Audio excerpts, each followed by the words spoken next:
Doc Loves the Kids, a local Kitsap County nonprofit organization established in 2015, whose mission is to provide activities, programs, and community support for at-risk youth. They put the U in community. Doc Loves the Kids.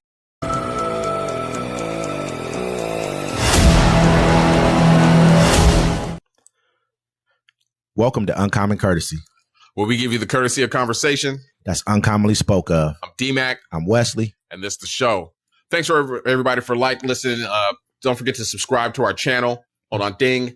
Anyways, don't forget to catch us every 7 p.m. at Friday Pacific time, the Friday Fix. The Friday Fix. Yeah, come on through. There's no politics. We just talking. We want to hear your crazy week stories. We want to talk and see what you do talking about. Bands getting thrown, whatever. Anyways, and then our Sunday show, still to be named. To be named. But it's 1 p.m. Pacific time.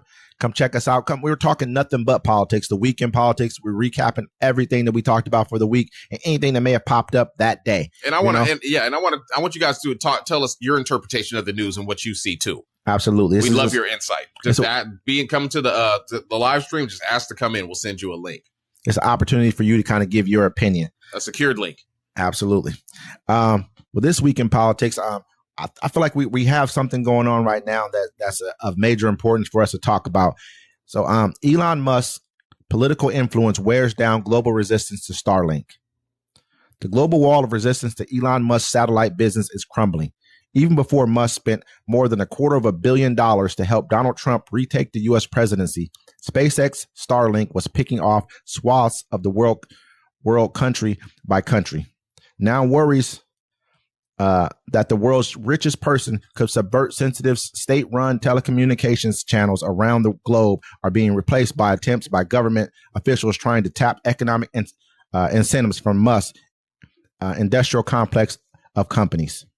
Musk's new role makes it harder for some governments to resist Starlink, yet it creates more tensions for others, such as Taiwan, that are resisting the service. With SpaceX chief executive officer already making his political presence felt alongside Trump on calls with foreign leaders, authorities everywhere are reckoning with how much further to open the doors to Starlink. Yeah, I like that. How Taiwan's like, I ain't messing with you. You can't. They already, if you really look at them, they're already set up. They have a lot of different types of AI. And they're pretty tech savvy over there heavily. They don't need him. And they don't want him. They understand that his ties with China right now. I know we have a video we're going to show, but his ties with China right now are pretty much his entire wealth is wrapped up in China. So what do you think that he's willing to do to keep himself in a situation to where he can stay the richest man? He's a dangerous man. We're going to play you this video with it's Steve Bannon from his show War Room. It's just a little clip. We're going to show that. We're going to watch it together so everybody can see it. Elon Musk, once again, brother, I'm smart enough to tell you no to your face, and I'm evil enough to be able to expose you as a running dog for the greatest enemy this nation's ever had. You're a war profiteer. You're sleeping with the enemy, brother, and you've been doing it because you're not an American nationalist. You're not even an American. All you are is a globalist, okay? A globalist. We've been saying that about this dude for quite some time. That's pretty crazy, actually. You're not even American. It's like that movie Mean Girls when dude was like, she doesn't even go here. And he also went on to say in that same segment right there, he talked to him about China. He's telling him that all of your money is wrapped up in China. You're sleeping. What he meant by saying sleeping with the enemy is he's telling them that, hey, as soon as we cut you off, it says it in that clip as well. As soon as we cut you off, America cut you off, you ran to China and you beg them for money. And that's why you have an EV plant that you have built over there. And all of your money, 100% of your wealth is wrapped up into that plant. What do you think that he's willing to do? Remember when Trump first came into office, his first enemy was China. We put huge tariffs on China. We had a huge trade war with China. This time, all of a sudden, now that Elon Musk is pretty much running the show, who did he invite to the White House into the presidential inauguration? Xi of China, the president of China. Why is that? Why are we now trying to cozy up to Xi like we cozied up to Putin before? Something's not right. And and then also it's like, this man he's not American. That's off the top. He just told all Americans, he was like, look, they don't want to hire you at his companies and to bring you, because they want to bring in cheaper labor from out of the country. These people don't believe in us. He was just there for the ride. Imagine that. They don't want to pay you a living wage regardless, so they're going to ship people in from a different country. This man owns 2/3 of the satellites in the sky. In the sky. He has the Tesla. He has X where he can stop you from talking. He just did it to Laura Loomer because she was sunning him. He's Sunned him making good. it so She put the receipts out there. She was putting, like 70,000, huh? He's putting chips in people's heads right now. Look at everything that he's doing right now. Look at how all this is starting to starting to come together. Look what he's doing over in Germany. Now he's back in the far right party over in Germany. You're not an American. You are a globalist, just as he said. These people right here are the people who we really need talking about him, because they're going to tell the truth. They're going to like expose things that we all may not even know. We've talked about this. Me and my host here talked about this stuff, but at the same time, it's a little bit different when you hear from Steve Bannon out of Steve Bannon's mouth, the person who you think would back this whole entire play up. Steve Bannon rides for Trump. He went to jail because he didn't snitch. Absolutely. You know what I'm saying? Did time over that. I mean, on top of that, he went to jail also because he told everyone he was going to go ahead and donate money for a border, that he was going to build the border wall, and then he didn't do it. He stole the money. But I mean, he probably stole the money and gave part of it to whoever. I don't know. I don't want to say for sure, but then he wouldn't snitch about it at the same time where the money went. So at the end of the day, man, we have to watch this. This is kind of like I was talking to. How much money was it? Like 24 million? It was some bread, bro. Think about it. How much was it? 24 million? I don't know. I don't know how much it was. That a couple million, right? You know what I'm saying? It was some millions that they took. At the same time, I was talking to D-Mac. I was like, look, you remember, I think the movie was a Terminator. I believe it was. Correct? Where they had, what was it called? Was it Starlink? No, Starlink is what he has right now. Skynet. You know what I mean? So this is almost kind of gets to the point. And he was like, that was a military thing. But if you remember, this guy has a bunch of military contracts. In that same clip right there with Bannon, he talks about your whole wealth is wrapped up in government military contracts, all contracts from governments. This is why our government will not give you before he even became the Doge guy or whatever this is right now. His companies had government contracts. He couldn't even get government clearance, like high level clearance when he had those companies, because of the things he's doing. He's out here talking to foreign leaders, but he won't disclose what he's talking about to our government when we ask him. So there's something going on there. We can't trust this person. He's in place now, but nothing has switched over power. But that's a dangerous man. Actually, you know what kind of movie it reminds me of? It's one of my favorite movies. I think it was Captain America: The Winter Soldier. Have you seen that one? Yeah. So in that movie, right, they Shield was already taken over by Hydra, because they brought over the Hydra scientists and they kept that little seed there and they rooted it through the whole thing. I remember. And they made these ships, you know what I'm saying, where they could go above everything. Mm-hmm.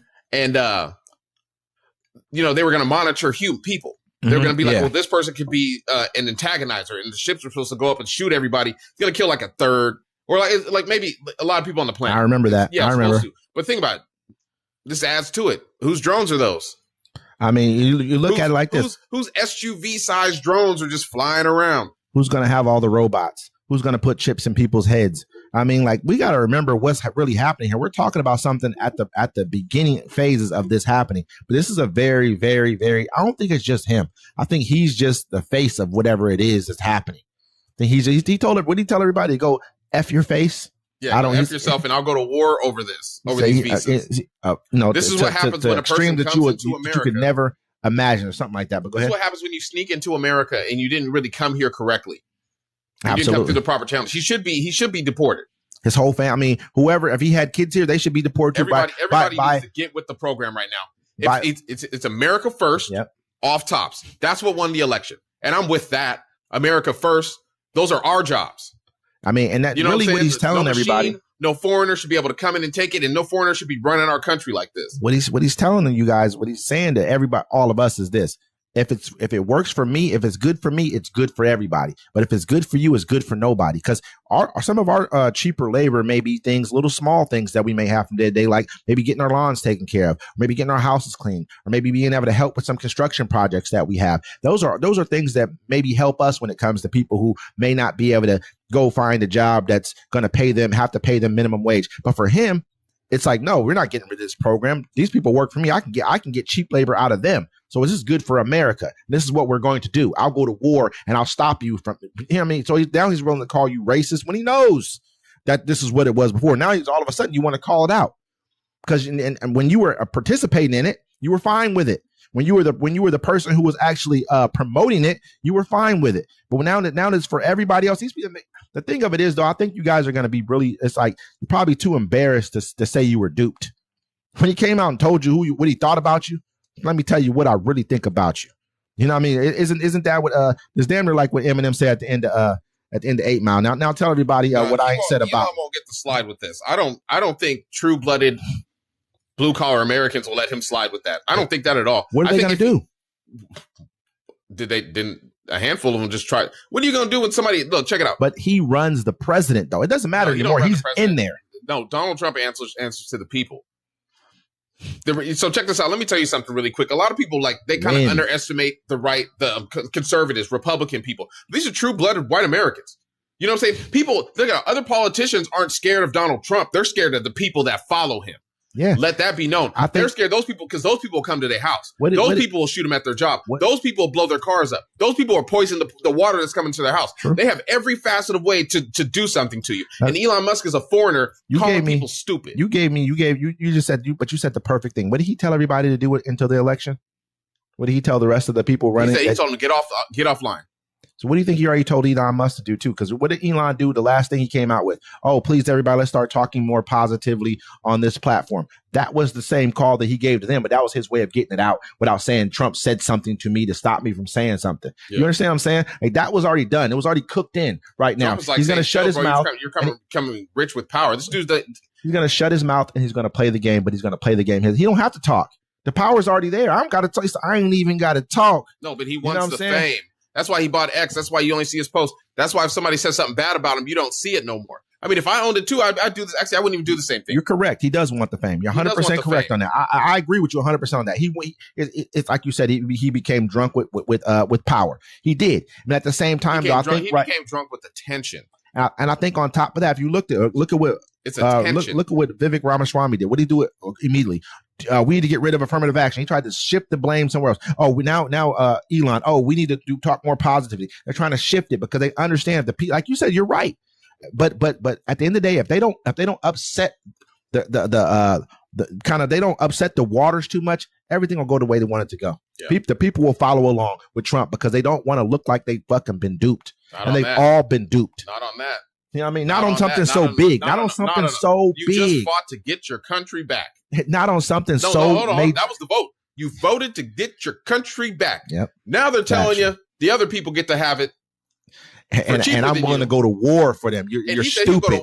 And you're dumb. You're brainless. You could never do these jobs. He told you who you are. He sat there. First, you guys all sat there and cheered him on and laughed at us and thought it was a joke. But you just pretty much sold our country out again. This ain't the first time he did it. You did it on January 6th too, but you don't want to hear that part. So we'll leave that alone for today. But now again, you sold us out to a billionaire dude who's not even a billionaire, who took our tax dollars and bought the election pretty much. That's what he did. His companies would be defunct right now if it wasn't for our tax dollars. You know what's crazy? I can deal with Donald Trump. We've been there before. Yeah. But I think as a collective, we need to get Elon Musk up out of here. We're not dealing with Donald Trump. Donald Trump has shown us that he's going to capitulate to anything that Elon Musk said. Oh, I agree with Elon. First, he hated the program, the visa program during his last election. Now he came out in support of it. He's not come out against Elon runs, dude. Period. We haven't watched him walking around with Elon won't leave. He said you know why he won't leave? Because you're immigrants. Hey, what do you do when I give somebody my bread? You know what I'm saying? There's a whole lot of money. I ain't leaving either until I get what I'm supposed to be here to get. I just spent $250 on you and I cheated for you. Probably, you never know. I heard some things. Starlink is a motherfucker. Let's be real here. You know what I'm saying? But